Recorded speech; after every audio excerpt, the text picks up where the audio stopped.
Sup, guys? This is Baseball for FPC, and today I'm bringing you another custom Nazi Zombie gameplay video. I'm playing on UGX Cabin, which was the first map to be released by the UGX team, and the UGX team consists of treminaor, winged 3D, or just winged.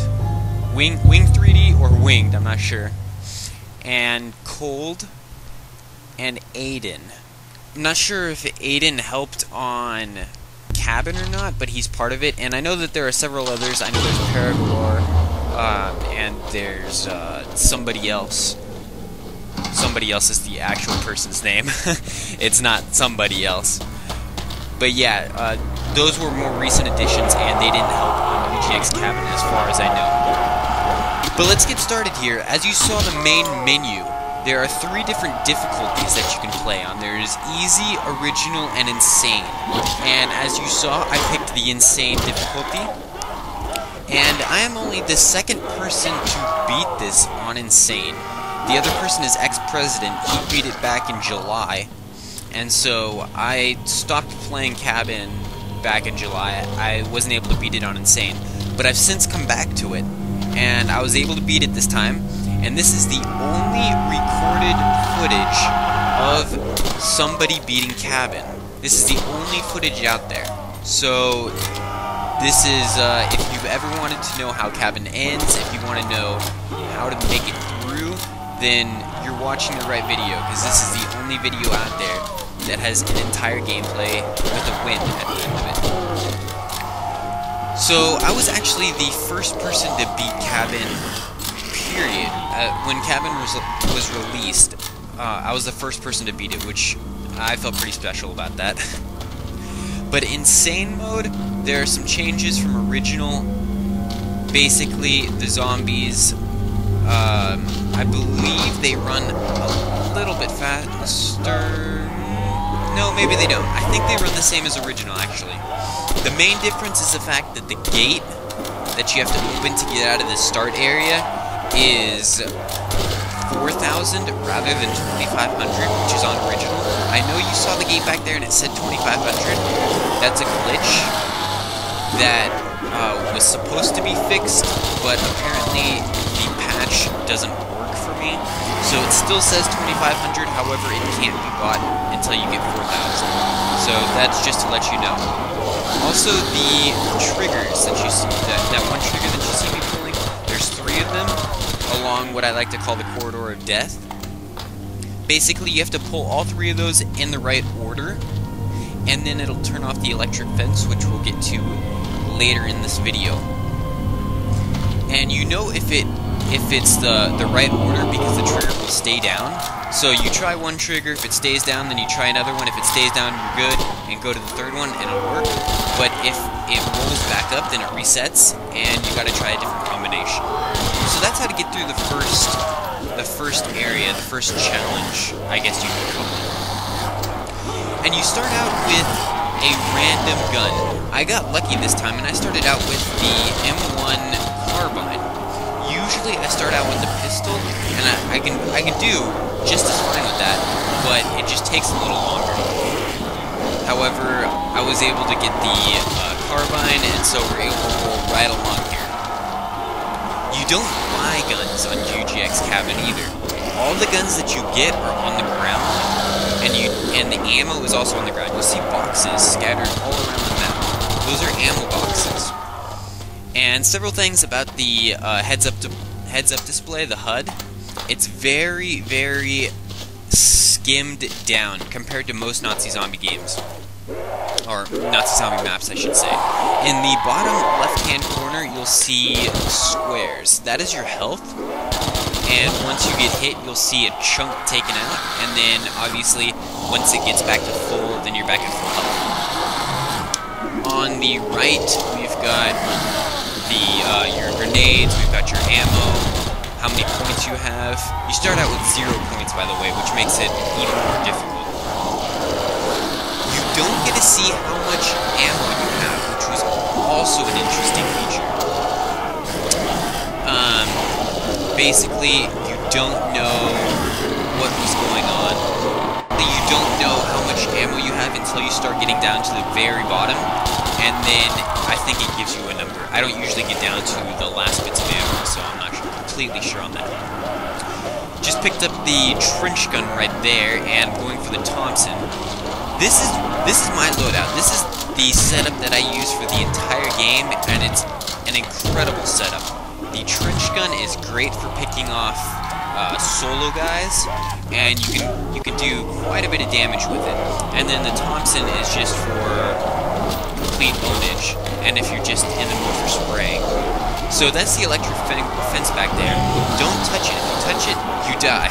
And I made the mistake of running into it. One time I was doing really well, and I accidentally backed up into it, and I died. I got ticked off. All that good stuff. I'd actually been attempting to beat this map on Insane for about 4 hours, and I kept on just dying by stupid mistakes because I got one hit by a zombie, just random stupid stuff, or the fact that I just didn't know what I was doing. But yeah, I'm keeping 2 zombies here so that I can go and open up the electric fence. The point of Cabin is to beat it as quickly as possible, because the more time you spend on this map, the more likely it is that you'll mess up and die, and you don't want that to happen. So here's the 3rd trigger, and as you can see, it's stuck. So that's the first one. Now we've got to go back and see which of the other 2 will be 2nd, and then which will be 3rd. So I'm going to try the 2nd one right here, see if it sticks. It does. We're in luck. So we just got to hit this 3rd one, and then you'll hear the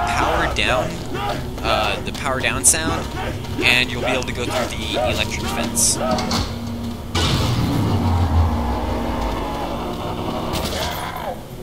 Killed that one, and we've got 1 more zombie, so we're gonna head out through the map.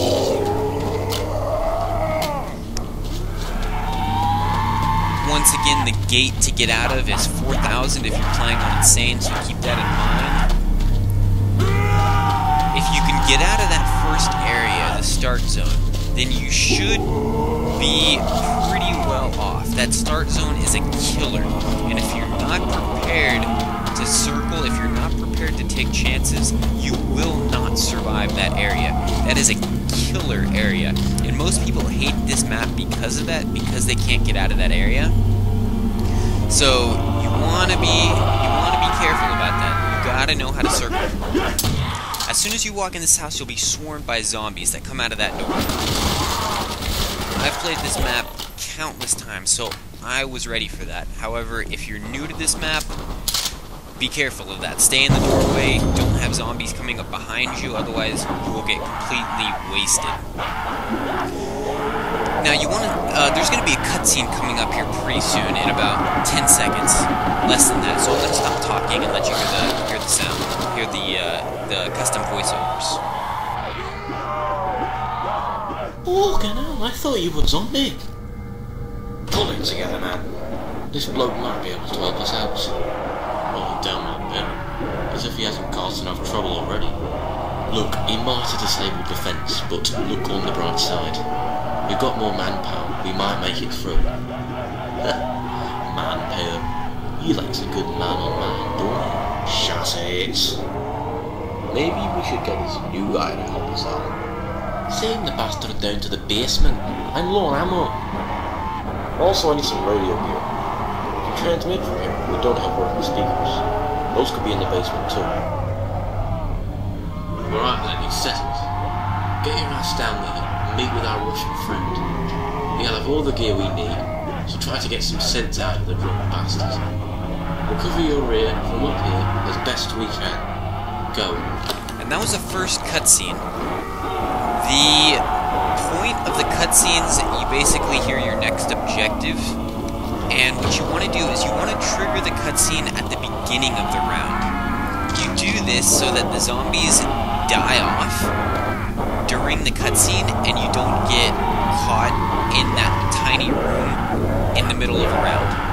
That is the worst thing that could possibly happen. So you want to wait a couple seconds, maybe kill 1 or 2 zombies, then trigger that cutscene, run into that room, because that'll allow you to survive. That is really the only way to do it. You cannot trigger it in, like, at the end of a round. Never trigger it at the end of a round. Don't trigger it in the middle of the round because you might get caught at the beginning of the next round. So that's just something to pay attention to. We're gonna run back out here, and I'm waiting for the last of the zombies to die off. They're stuck outside the map because I was inside that room and they couldn't get to me, so I'm waiting for them to die off. You can see in the bottom center of my screen, you've got the round number, round 6. I'm just waiting for that to change to 7 so that I know to run outside. Never, never, never stay inside, whether it's down below in the basement area or whether it's up here. You never want to be up here when a round starts. Always stay outside. The best place to be is out in this courtyard area. This is the best place to circle. It is the greatest place to hang out during rounds. And I'm using the trench gun right now. I'm able to pick off the first couple zombies, and then it's circling time. You gotta know how to circle, and it's actually pretty intense circling here. The zombies come out of nowhere, they come out from everywhere. The grass is tall, there are bushes, there are trees in the way. It gets really, really intense. You crest like slight ridges and there's a zombie in your face, so you have to be extremely, extremely careful. You really have to pay attention, you really have to know what you're doing in order to do this right. There have been many times where I've got decimated by zombies cresting a ridge or stepping out from behind a tree and just roasting me in like one hit. So you gotta be careful about that. The trench gun is really effective during this circling area because you can pick off 1 or 2 zombies, wait for their replacements to come in, pick off another 1 or 2, wait for their replacements to come in. You don't want to kill off the whole group because then you've got a bunch more spawners coming in and it's just that more likely that you'll get taken by surprise. I had a whole bunch of footage of me just completely failing on this area because I killed too many and then got swamped by the spawners coming in to take their place. So, the next blocker is 2,000 points, and that's the last thing that you have to buy in this map. There's not a whole lot that you have to buy. There's 4,000 that you have to buy. There's 4,000 that you have to buy to get out of the start area. Then there's 1,337 that you have to buy to get upstairs, and then there's 2,000 to get in the basement, and that's all. And I wasn't able to get 2,000, so I have to stay out here for another round. I wasn't really happy about that. I wanted to go and trigger the next cutscene, but the way things worked out, I didn't get 2,000. So you gotta stay out here another round. This map is extremely well detailed. There is a ton of foliage. There's, I don't know, I think treminaor said there was like 20,000 different, not different, but 20,000 models, like grass models, tree models, bush models. So there is a ton of stuff in this map. However, it runs extremely well, even when I'm recording. So that's just showing the skill of the UGX team. They're able to optimize this map to make it run extremely well, even with a ton of stuff being shown on the screen at one time. So props to them. It looks really nice. They kind of did this black and white kind of thing. They turned all the colors down to make it more spooky, I guess. But it has a great atmosphere about it. It is the best atmospheric map, in my opinion. Just with, they kind of transformed it into almost a survival horror kind of game, rather than a survival horror. No, that's redundant. They transformed it into a survival horror instead of a survival. That is completely redundant. They made it more like a survival horror game rather than a Nazi zombies game. That's better. So as soon as I finish off this round, we'll get going again. Now that I'm thinking about it, this is referencing back to the very beginning when I was telling the creators of this map. I don't believe Aiden, I think that's how you say his name, it's A-I-D-A-N. I don't believe he worked on this map. On the load screen, or on the main menu I should say, you can see the names Cold, Wing3D, and treminaor, so I don't believe Aiden worked on this. I ran down this way because you have to trigger a key to spawn when you get to the basement. You buy the blocker for 2,000, and then there's a note saying, oh, I threw the key out into the forest, and so then you have to run back out into the forest, but you don't want to get caught down in the basement.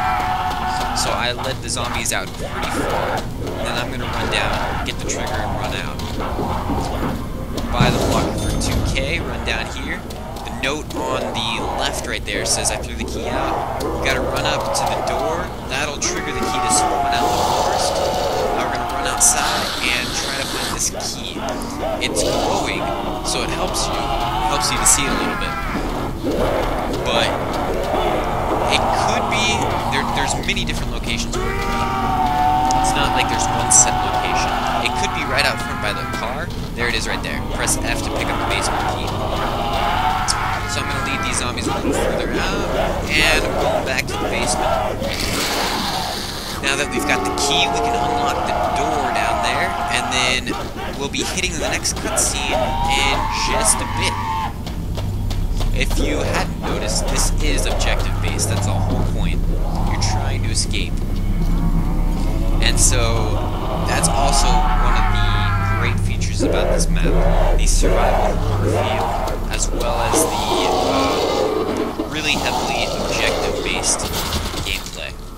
So we're down here in this tunnel, we're going to go all the way down, and stepping into the left right there, that'll trigger the next cutscene. But we want to start a little bit into the round, because now that I'm getting further into the rounds, they're getting longer, and this cutscene is shorter compared to the one above. So I'm going to kill a couple zombies, have some of them follow in, and then cutscene triggers. So I'm going to stop talking, let you listen. What the hell?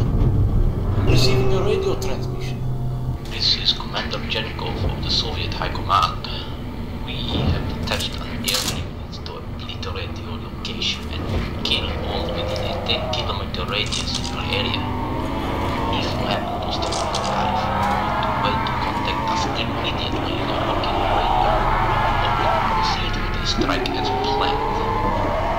We have 2 minutes to respond before I confirm the attack. Over. Okay, so if you heard that, there's a Russian, I believe that was Russian, a bomber. He's going to bomb the crap out of this place if you don't contact them on a working radio. So the round is still going, however most of the zombies have died off. And that's the whole point of triggering the cutscene at the beginning of the round. You will get utterly wasted if you trigger it at the end of the round or somewhere in the middle of the road. And there's a small glitch where the zombies don't follow you back up. They get stuck down there, and so you got to be careful of that.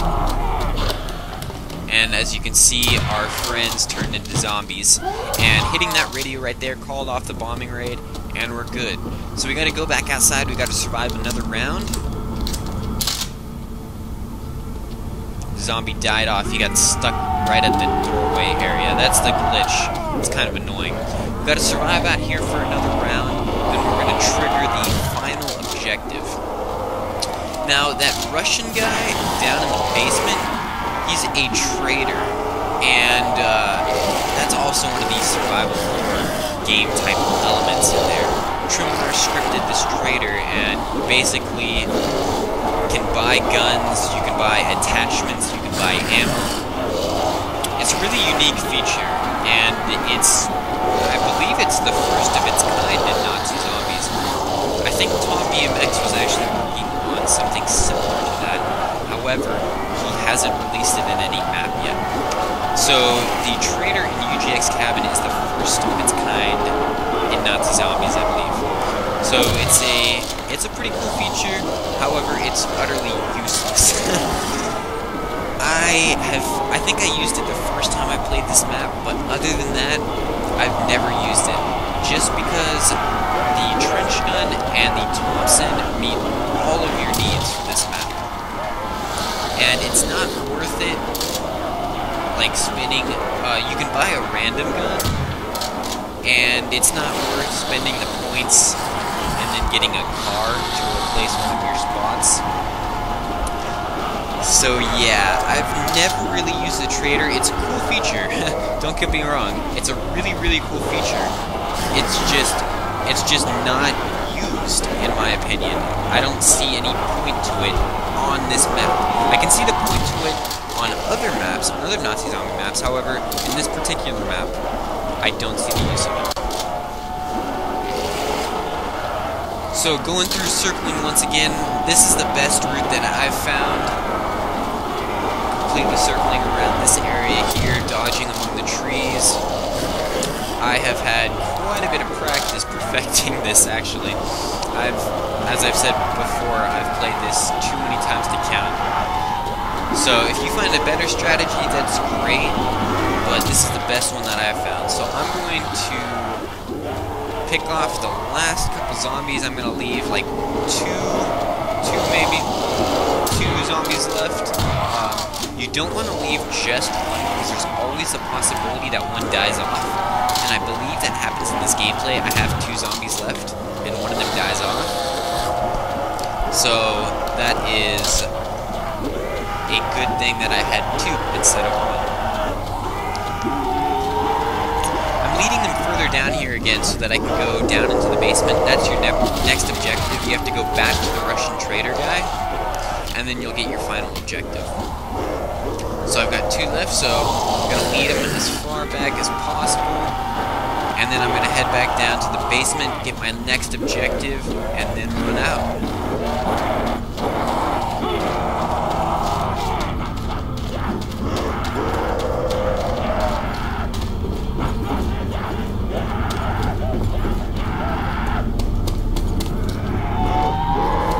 Heading back down here, and it's not a cutscene, but there is a voiceover.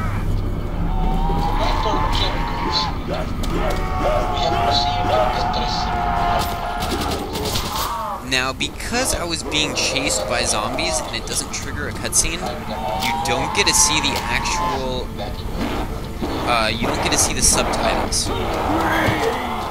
So basically what he's saying is, we got your radio message, this area is full of infected or whatever, so find a working Jeep and get out of there is basically what he's saying. So you have to find 3 parts to repair your Jeep. And I got really lucky in this part. The zombie actually made it through that doorway. It was very rare that he actually does that, so I was pretty lucky because I didn't want to have to survive another round. I picked up the wheel right there. You've got to get a wheel, fuel, and a tire wheel, a steering wheel, and fuel. And then that's the Jeep that you're going to be taking out.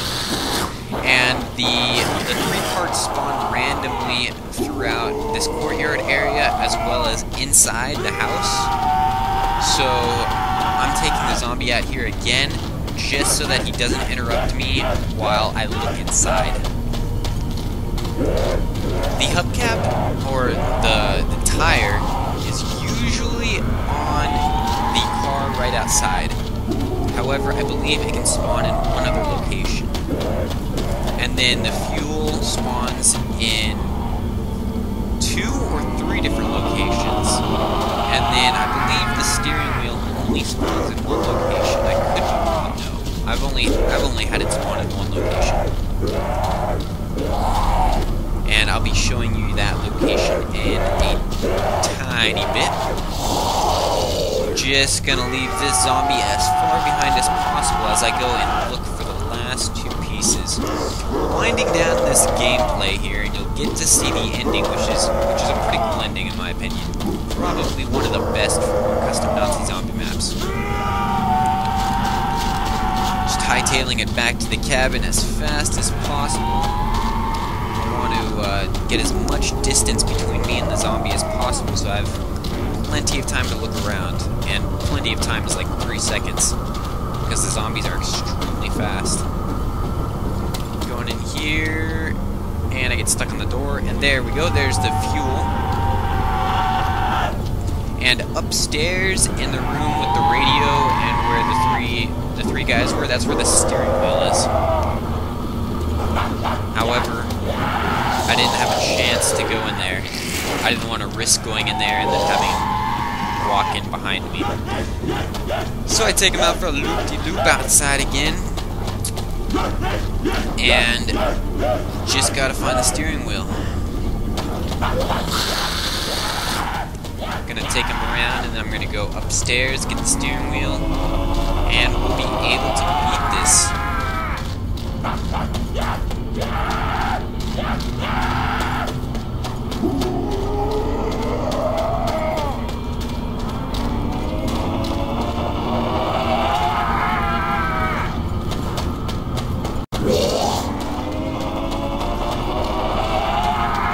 And we're heading back to get the steering wheel, in which case we will beat this map.